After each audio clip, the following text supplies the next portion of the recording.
5절까지의 말씀입니다. 우리 한 절씩 교독하도록 하겠습니다. 제가 한 절 읽고 여러분 한 절 읽고 우리 교독합니다. 모세가 가데스에서 에돔 왕에게 사신을 보내며 이르되 당신의 형제 이스라엘의 말에 우리가 당한 모든 고난을 당신도 아시거니와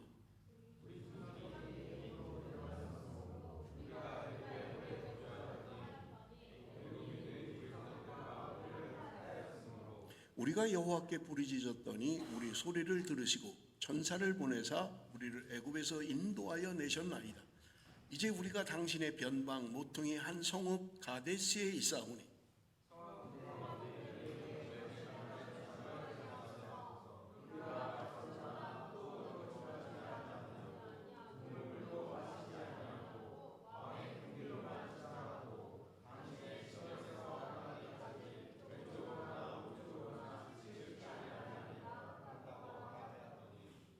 에돔 왕이 대답하되 너는 우리 가운데로 지나가지 못하리라. 내가 칼을 들고 나아가 너를 대적할까 하노라.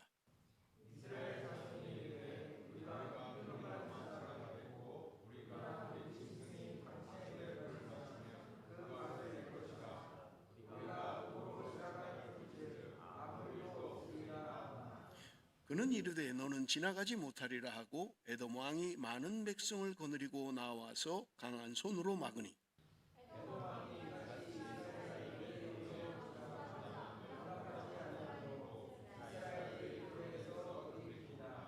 이스라엘 자손 곧 온 회중이 가데스를 떠나 호르산에 이르렀더니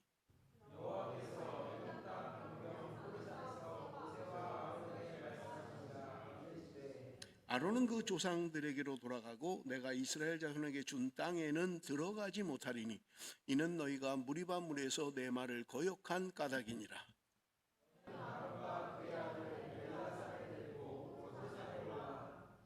아론의 옷을 벗겨 그의 아들 엘라살에게 입혀라. 아론은 거기서 죽어 그 조상에게로 돌아가리라.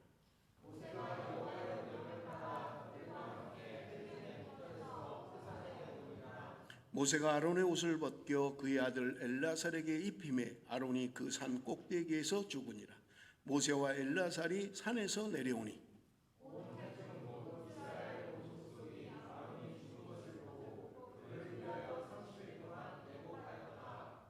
아멘. 우리는 계속해서 민수기 말씀을 함께 나누고 있습니다. 여러분, 이스라엘 백성들이 이제 출애굽을 해서 드디어 민수기의 말씀은 이제 약속의 땅으로 가는 여정 가운데 있습니다. 그들이 가나안의 남방 땅인 가데스에 도착해서 각 지파의 대표인 12명의 정탐꾼을 가나안 땅에 정탐을 하게 합니다.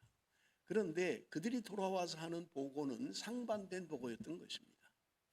이것으로 인해서 백성들은 밤새도록 울고 불며 원망하고 그렇게 비판했다고 성경은 말씀하고 있는 것을 우리는 볼 수 있는 것입니다. 하나님은 그들의 불평을 들으시고 정탐한 40일을 하루를 1년으로 계산해서 40년 동안 약속의 땅에 들어가지 못하게 하셨던 것입니다. 그것이 14장의 말씀이었고요. 민수기 16장에 보면 고라 일당이 지도자 250명과 함께 하나님을 원망하고 대항하게 됩니다. 이로 말미암아서 고라 일당은 땅이 갈라져서 완전히 사망하게 됩니다. 지도자인 250명은 그들이 들고 있는 향로에서 불이 나와서 그들을 삼킴으로 말미암아 250명의 지도자가 죽게 되는 것입니다. 모세에 대하여 원망하고 그의 권위를 무시했던 그들은 한순간에 죽음을 당했던 것입니다. 하나님께서는 누가 하나님의 택한 백성인지를 알게 하기 위해서 각 지파에서 한 명씩 지팡이를 가지고 나오게 했고 그 중에 아론의 쌍난 지팡이에서만 싹이 나도록 살구나무가 열리도록 했던 것을 지난주에 말씀을 드렸던 것입니다. 그리고 오늘 본문 20장 1절은 이렇게 기록하고 있습니다. 첫째 달에 이스라엘 자손 곧 온 회중이 신광야에 이르러 백성이 가데스에 머물더니 미리암이 거기서 죽음에 거기에 장사되니라. 지금 여러분 사실은 우리가 그 말씀을 살펴보면 민수기 20장에는 이미 광야 40년이 끝난 거예요. 그리고 지금 다시 처음 정탐꾼을 보냈던 가데스에 도착했다고 이야기합니다. 그러니까 지금 40년을 광야에서 방황하고 다시 원위치로 왔다는 거예요.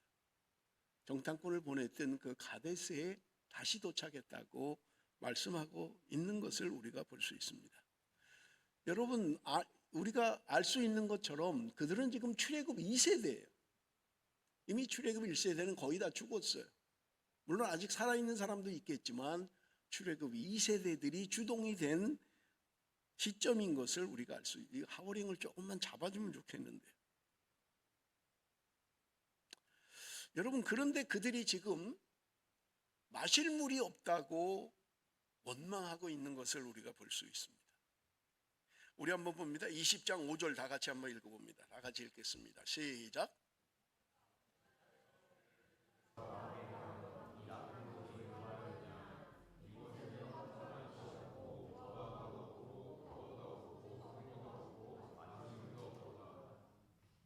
여러분, 지금 출애굽 2세대라고 말씀을 드렸어요. 그런데 그들이 지금 불평하는 것은 먹을 게 없다, 마실 물이 없다고 불평하고 있는 것을 우리가 볼 수 있습니다. 출애굽 2세대는 하나님을 경험한 세대예요. 하나님의 기적하던 역사를 그들이 눈으로 보았던 세대입니다. 여러분, 우리가 출애굽을 해서 광야에서 태어난 백성들은 지금 40세가 된 거예요. 광야에서 40년이 지났으니까요. 중간에 태어났다 하더라도 그들의 나이는 20세가 된 거예요. 여러분, 20세 이상이면 판단할 수 있고 분별할 수 있는 나이예요. 그런데 지금 그들이 불평하고 있는 거예요. 여러분, 그들이 무엇을 보고 자란 세대입니까? 하나님의 기적을 보았던 세대예요. 그러나 여러분 기억하십시오. 그들은 부모의 원망과 불평을 눈으로 보았고 귀로 듣고 자란 세대입니다. 그들이 지금 부모 세대와 똑같이 지금 원위치로 와 있으면서 그들 역시 불평하고 원망하고 있다는 거예요. 우리의 다음 세대가 좋은 신앙의 본을 받지 않고 부모의 원망하고 불평하는 그것을 듣고 자랐다는 거예요. 그래서 그들도 역시 똑같이 지금 40년이 흘렀음에도 불구하고 똑같이 불평하고 원망하고 있는 거예요. 부모 세대가 좋은 신앙의 본을 보이지 못했던 거예요. 여러분, 우리 아이들이 모를 것 같지만요, 우리 아이들은 정확하게 알고 있습니다. 우리 부모님이 믿음으로 살고 있는지, 신앙으로 살고 있는 건지, 세상을 따라 살고 있는지 우리의 자녀들은 정확하게 알고 있어요. 여러분, 교회에서 아무리 가르쳐도요, 부모님이 다른 생각을 하고 다른 삶을 살면 아이들은 가장 영향을 받는 거예요. 교회 와서 1시간 교육한다고 그들이 얼마나 달라지겠어요. 그들의 가정에서 그들의 부모가 어떤 삶을 사느냐 하는 것은 대단히 중요한 거예요.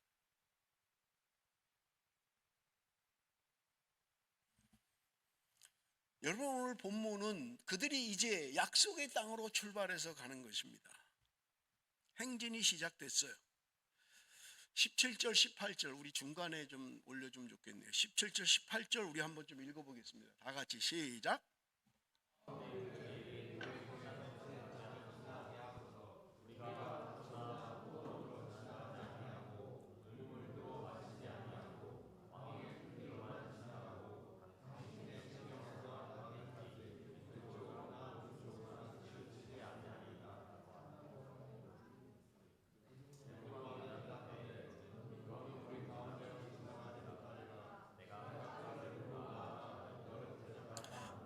여러분, 지금 상황이 어떤 거예요?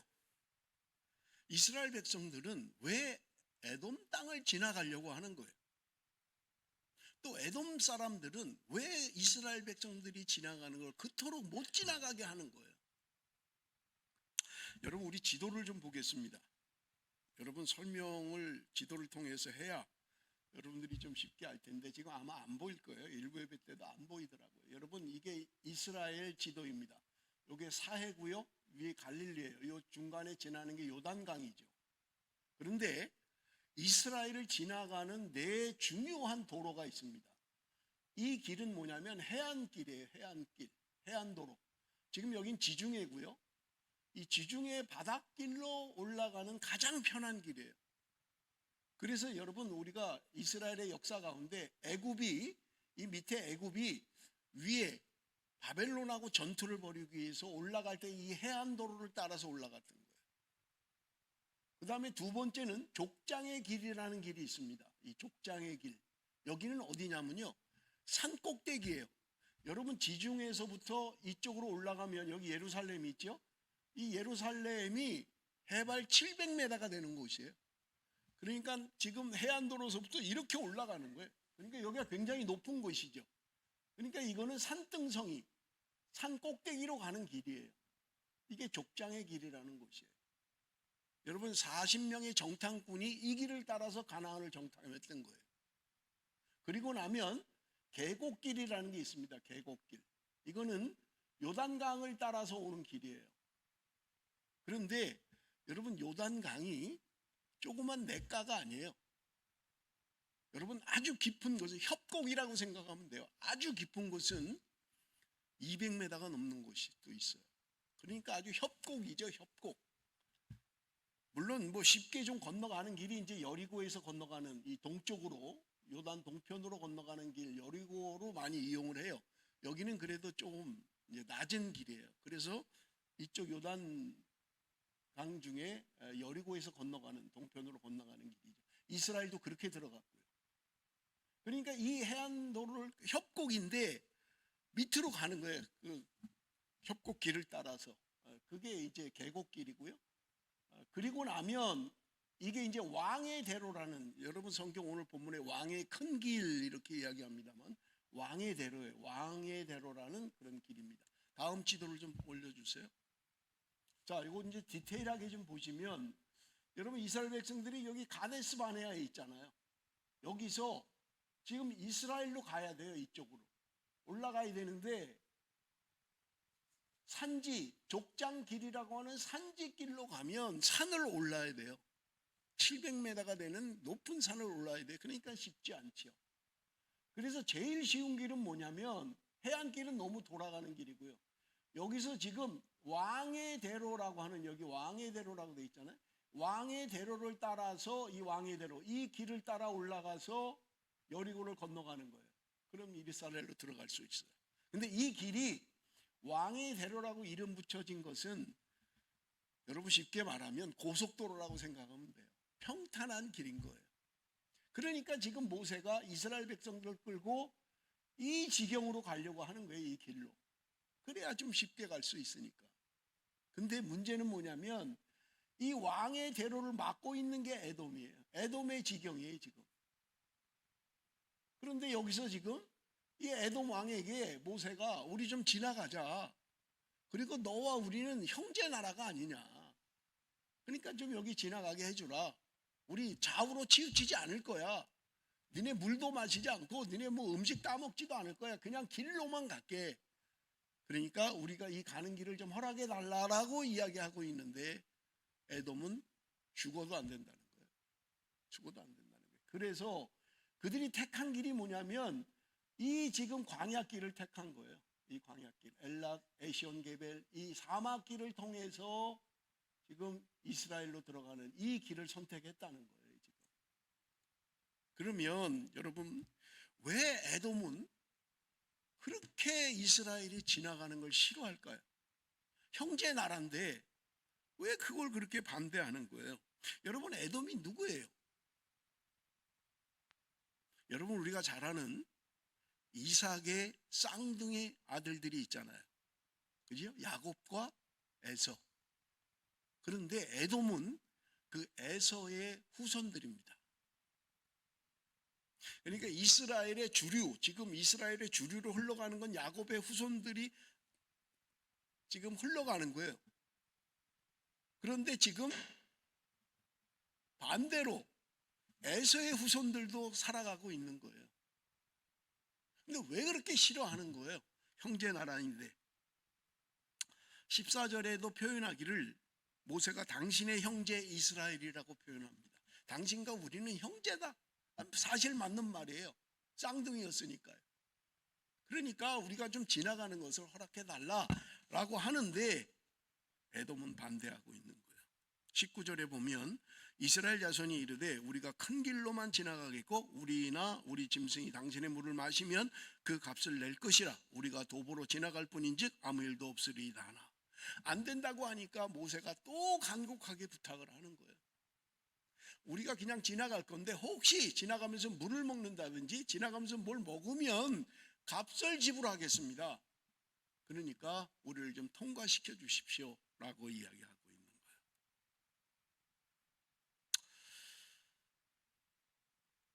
거예요. 왜 지금 에돔은 그렇게 반대를 하는 거예요? 그들이 지나가는 거를. 21절 말씀을 봅니다. 에돔 왕이 이같이 이스라엘이 그의 영토로 지나감을 용납하지 아니하므로 이스라엘이 그들에게서 돌이키니라. 그냥 돌아갔다는 거예요. 왜 이스라엘 백성들은 모세는 쉬운 길을 놔두고 돌아갈까요? 물론 반대했기 때문에 그렇죠.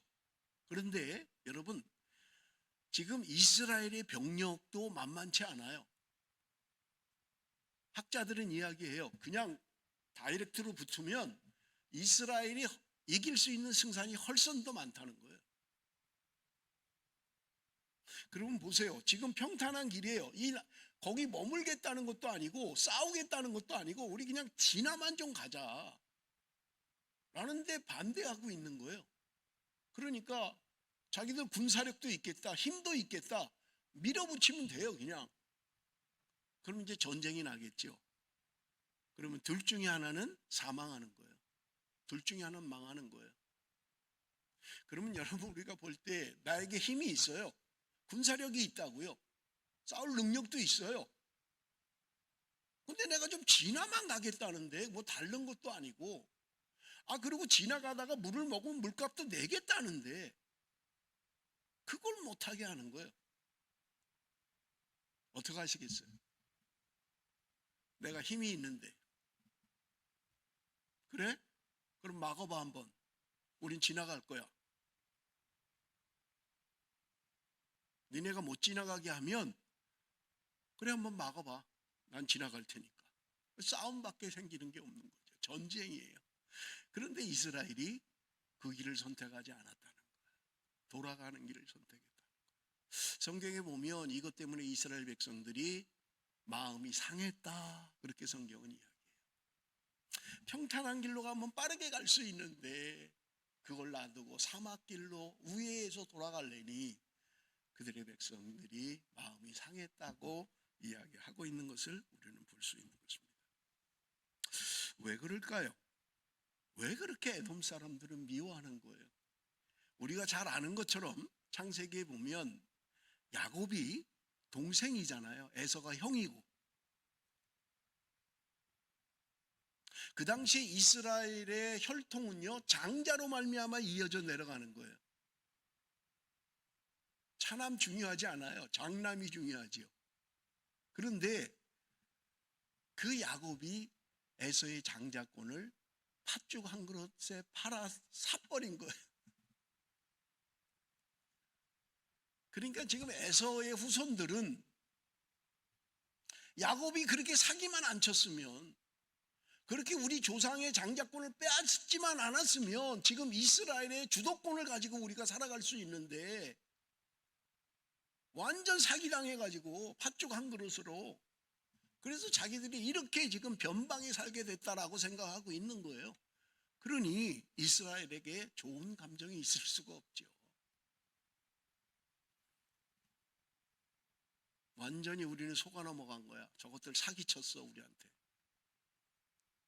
응? 동생이 형한테 더군다나. 그래갖고 장자의 축복을 다 뺏어가 이 못된 놈들.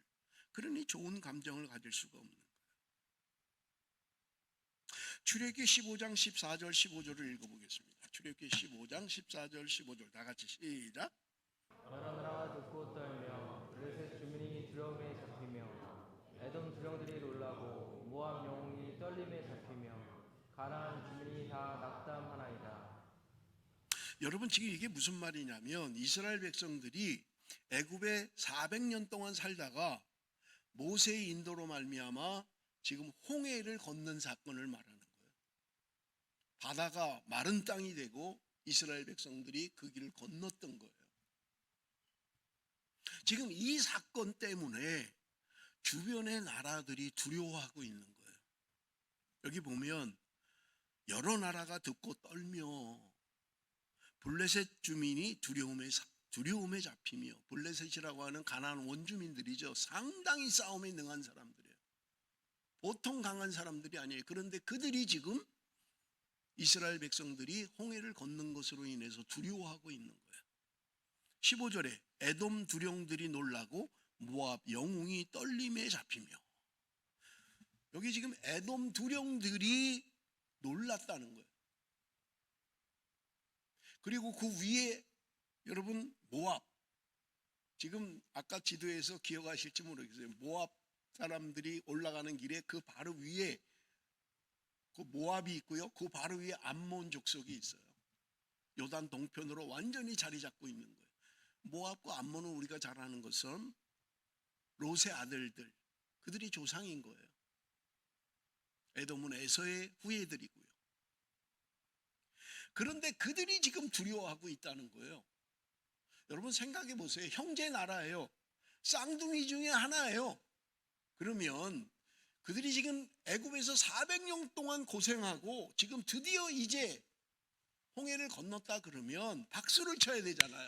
잘했다, 잘했다. 아이 정말 훌륭하다. 이래야 되는데 형제 나라들이 두려움에 사로잡혔다는 거예요. 저들이 저 애굽을 물리치고 홍해를 건너서 우리를 공격하면 어떡하지? 저들의 하나님이 그 홍해를, 물을, 바다를 갈라서 그들을 인도했대. 그러니 그들이 전부 다 두려워하고 있는 거예요. 지금 에돔은 그러니까 그들이 자기네 경내로 지나가는 것을 그토록 싫어하는 거예요. 저것들이 지나가다가 마음을 바꿔가지고 공격하면 우린 절단 나는데, 그러니까 못 지나가게 하는 거예요. 왜 이스라엘 백성들은 힘이 있는데도 힘으로 밀어붙이지 않았을까요? 그리고 그 힘든 광야의 길을 선택을 했을까요? 신명기 2장 4절 5절 우리 한번 읽어봅니다. 신명기 2장 4절 5절입니다. 여기에 답이 있어요. 다 같이 읽습니다. 시작.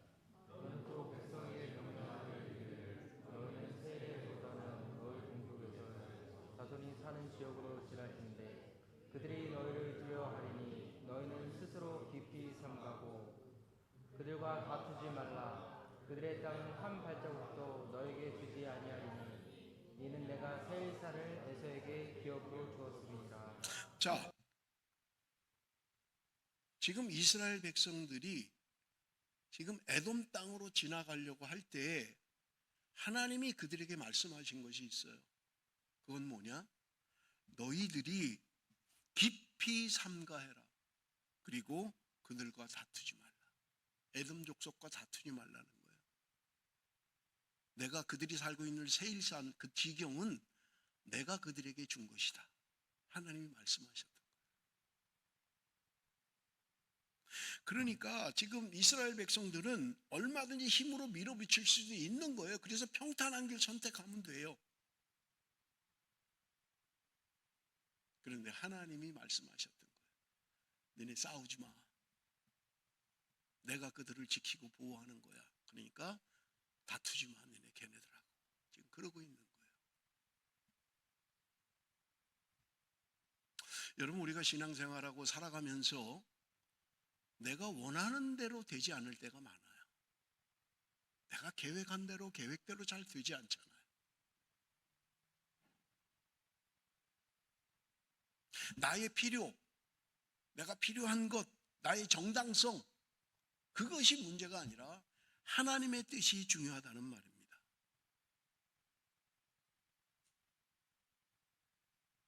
이스라엘은 자기네들의 이익을 따라서 얼마든지 밀어붙일 수 있어요. 그런데 그들은 하나님의 말씀을 기억하고 우회하는 어려운 길을 선택하고 있다는 말입니다.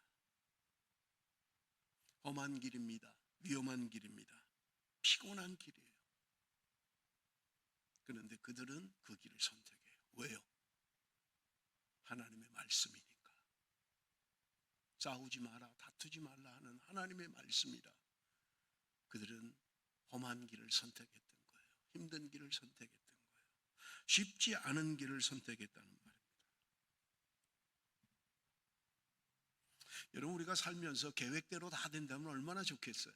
내가 생각한 대로 다 이루어지고 마음만 먹으면 이루어지고 그럼 얼마나 좋겠어요. 그런데 여러분 기억하십시오. 내가 비록 험한 길, 힘든 길을 선택했지만 하나님은 신실하게 그들을 인도하고 계신 것을 우리는 볼 수 있는 것입니다.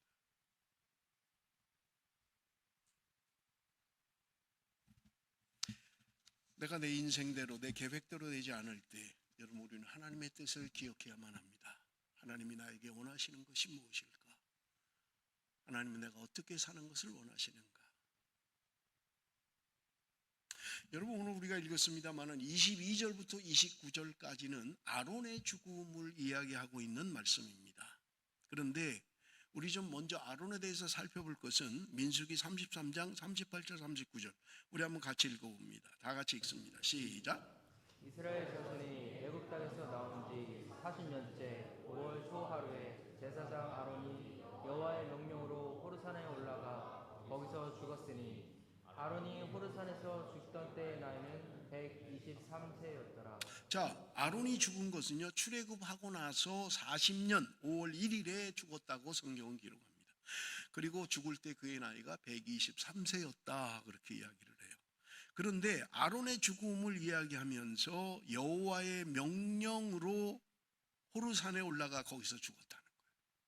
지금 아론은 자연 수명이 다 한 게 아니에요.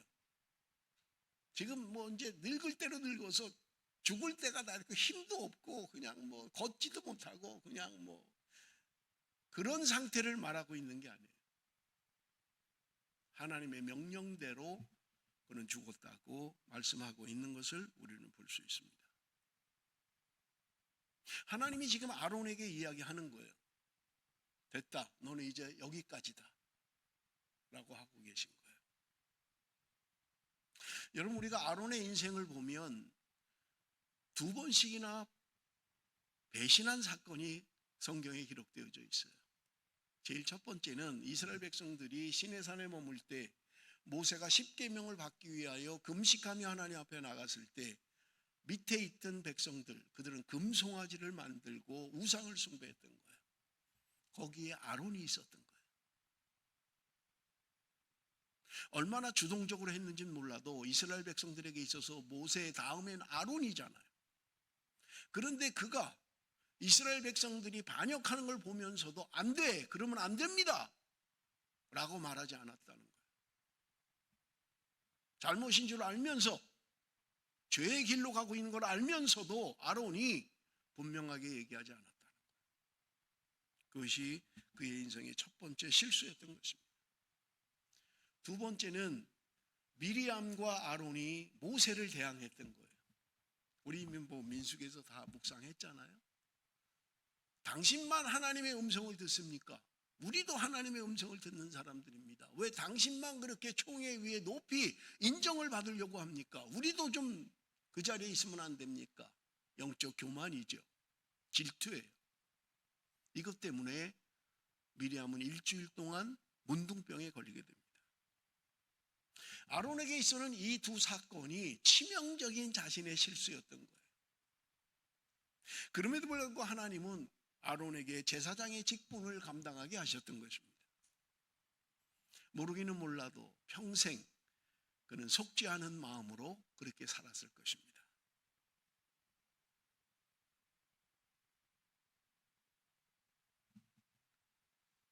여러분, 그들이 왜 지금 약속의 땅에 못 들어가고 있는 거예요? 여러분, 우리 읽은 말씀 바로 앞에 있는 거잖아요. 출애굽 2세대들이 물이 없다고 원망하는 거예요. 먹을 게 없다고 원망하는 거예요. 먹을 게 없었었나요? 하나님이 광야 40년 동안 그들을 굶기셨나요? 금식하라고 하셨나요? 날마다 먹을 것을 주셨어요. 살게 하셨어요. 그런데도 그들은 시간만 나면 고기가 먹고 싶다, 물이 없다, 원망하고 불평하며 거역했던 것입니다. 출애굽 2세대가 지금 똑같은 짓을 하고 있는 거예요. 그러니까 하나님이 모세에게 명령하십니다. 너희들은 바위에게 명해서 물을 내게 해라. 그래서 그들을 먹이게 해라. 그들을 먹여라. 그렇게 말씀하셨던 것입니다. 그런데 여러분, 우리가 보면 모세가 명하여 물을 내라고 했는데 지팡이로 2번 쳤던 거예요, 바위를. 그래서 물이 터져서 나와서 이스라엘 백성들이 먹었어요. 그런데 하나님은 이 사건을 두고 모세와 아론에게 이야기하시는 거예요. 너희들이 나의 거룩을 나타내지 않았다. 그래서 너희들은 약속의 땅에 들어갈 수 없다 말씀하신 거예요. 저는요, 이 본문만 읽을 때마다 하나님이 좀 심하시다는 생각이 자꾸 드는 거예요. 아니, 1차 지금 출애굽에서 3개월밖에 안 됐을 때 물이 없다고 할 때 하나님이 분명하게 바위를 쳐서 물을 내라고 했거든요. 물론 시간이 40년이 지나긴 했지만 뭐 그때를 기억했는지 어쨌는지 몰라도 2번 쳤단 말이에요, 바위를. 근데 그게 하나님의 거룩을 나타내지 않은 거라는 거예요. 그래서 니네들은 약속의 땅에 못 들어가, 지금 그러고 있는 거예요. 여러분, 얼마나 억울합니까? 모세가 이스라엘 백성들 그렇게 원망하고 불평하는 그들을 이끌고 지금 40년을 이끌고 오고 있는 거예요. 그런데 그거 명하라, 명령해라 그랬는데 그거 쳤다고 하나님이 니네 못 들어가 라고 하시는 거예요. 오늘 저와 여러분에게 일어나는 일이라면 얼마나 억울하겠어요. 모세야, 너 왜 내 거룩을 나타내지 않니? 다음부터 조심해라. 그렇게 하면 안 된다. 이렇게 하신 것도 아니고 그렇게 소망하고 바라보는 그 약속의 땅에 못 들어간다는 거예요, 지금. 이게 하나님의 명령이었던 거예요.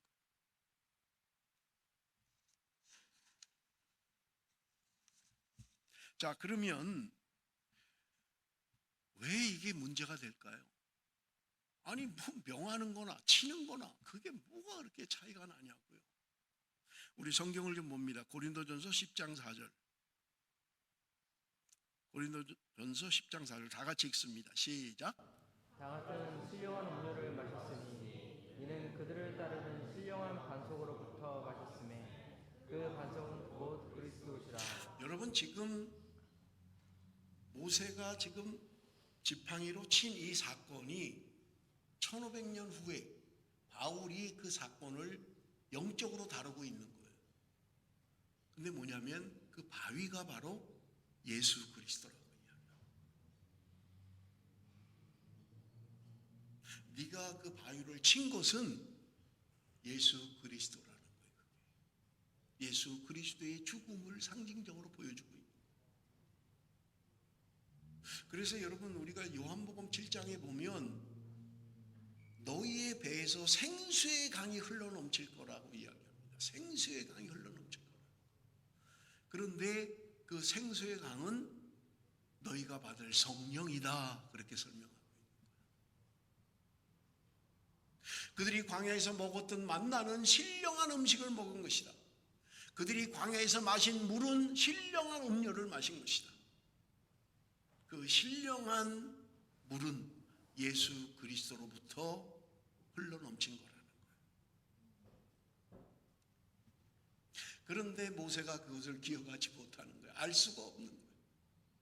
그러니 명하라고 했는데 막대기로 쳐버린 거예요.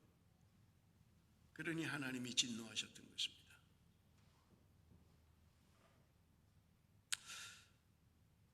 여러분 말씀드린 것처럼 지금 모세와 아론은 나이가 120세예요. 아론이 123세. 근데 그들이 지금 하나님의 명령대로 하지 않고 바위를 쳤던 거예요. 저는요, 설교를 준비하면서 충분히 이해가 됩니다. 모세가 하는 행동이 충분히 이해가 돼요. 이스라엘 백성들이 얼마나 불평하고 원망하고 그들의 삶이 불평과 원망이잖아요. 우리를 찬양하면서도 우리가 은혜를 나눈 것처럼 그들의 삶 자체가 반역의 역사예요. 그러면 다음 세대, 출애굽 2세대는 좀 나아야 될 거 아니에요. 그런데 그들이 부모 세대와 똑같이 원망하고 불평하는 거예요. 그러니 모세의 마음이 어떻겠어요?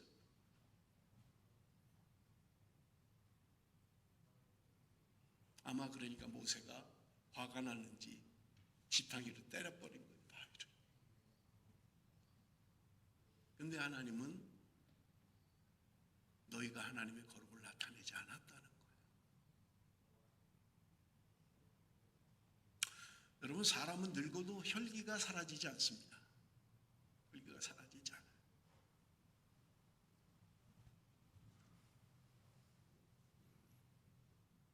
제가 멜번에 와서 장례식을 2번 치렀는데, 한 분은 교회 집사님 아버님이에요. 암 말기, 병원에서도 이제 죽을 때가 다 됐다는 거예요. 제가 매일 신방 가다시피 했어요. 왜 하루는 밥을 안 먹겠다는 거예요. 암 환자가, 지금 죽어가는 환자가, 지금 몇 달 살지도 못할 건데 밥을 안 먹겠다는 거예요. 나 죽는다. 나 그냥 죽을란다. 밥 안 먹고 죽을란다. 자식들이 마음에 안 들었던 거예요. 아내가 마음에 안 들었던 거예요. 그러니까 지금 죽음을 앞두고 있는 사람이 나 밥 안 먹어. 나 그냥 죽을 거야.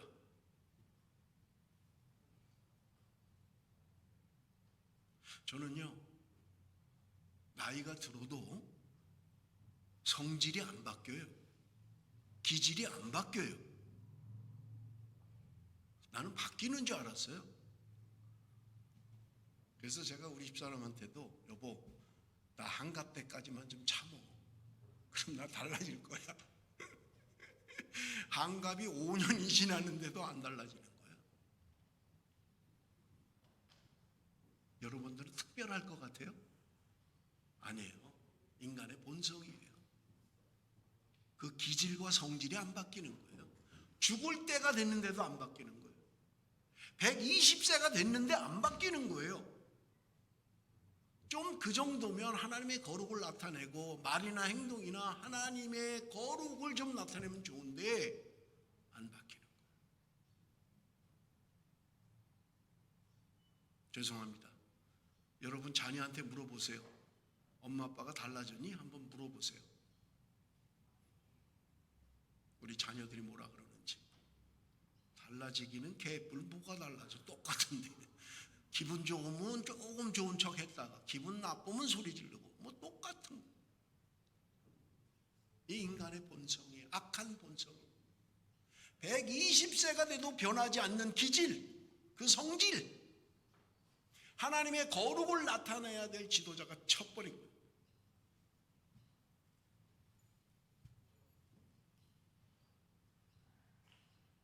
하나님이 오늘 우리에게 말씀하시는 거예요. 아론에게 말씀하시는 거예요. 아론아, 너 됐다. 여기까지다. 여기까지야. 아닙니다. 하나님, 나 얼마든지 더 할 수 있습니다. 내가 아니면 안 됩니다. 교만이에요. 그것도. 교만이에요. 내가 아니면 뭐가 안 돼요? 뭐 그런 분 없겠지만 베델교회가 내가 아니면 안 돌아가요? 천만에요. 베델교회가 황 목사가 없으면 안 되나요? 천만에요. 그냥 쓰임 받는 거예요. 하나님이 됐다 하면 그만이에요. 하나님 감사합니다. 여기까지 나를 사용해 주시니 감사합니다. 하나님이 나를 하나님의 사람으로 부르시고 하나님의 사역에 쓰임받게 하시는 거예요.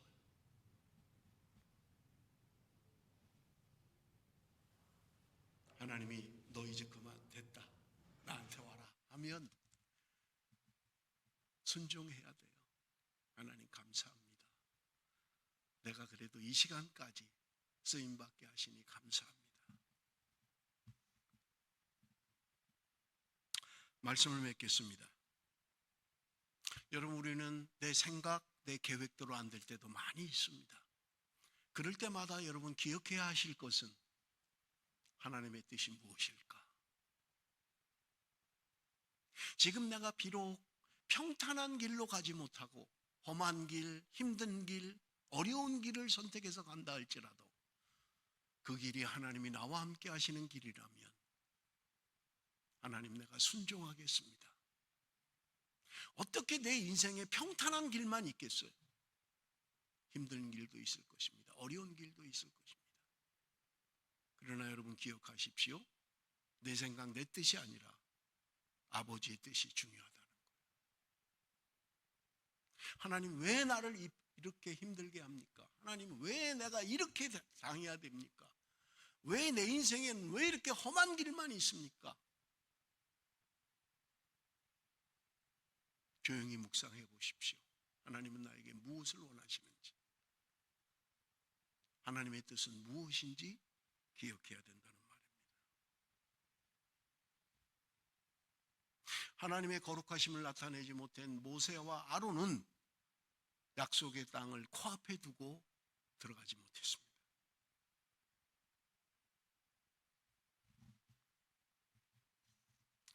사랑하는 성도 여러분, 오늘 내 생각이 하나님의 말씀에 불순종하게 합니까? 하나님의 뜻을 알면서도 내 자존심이 나를 거역하게 합니까? 돌아서야만 합니다. 하나님, 나에게 주신 힘들고 어려운 길, 그것이 비록 고난의 길이라 할지라도 오늘 우리 찬양했잖아요. 정금같이 나오기를 원합니다. 내가 불구덩이에 들어가는, 풀무불에 들어가는 고통과 고난이 있지만 하나님, 나를 정결케 해주시옵소서. 정금같이 사용되어지기를 원합니다. 하나님, 내가 힘들고 어려운 길 속에서도 하나님이 나와 함께 하시기만 한다면 하나님 감사합니다. 사망의 음침한 골짜기를 지난다 할지라도 하나님이 나와 함께 계심을 믿습니다. 여러분, 그런 순종의 길을 우리는 걸어야만 합니다. 힘들고 어려워도 주님 붙들고 주님 손에 의지하여 주님과 함께 가는 저와 여러분이 되시기를 바랍니다. 기도하겠습니다. 살아계신 아버지 하나님,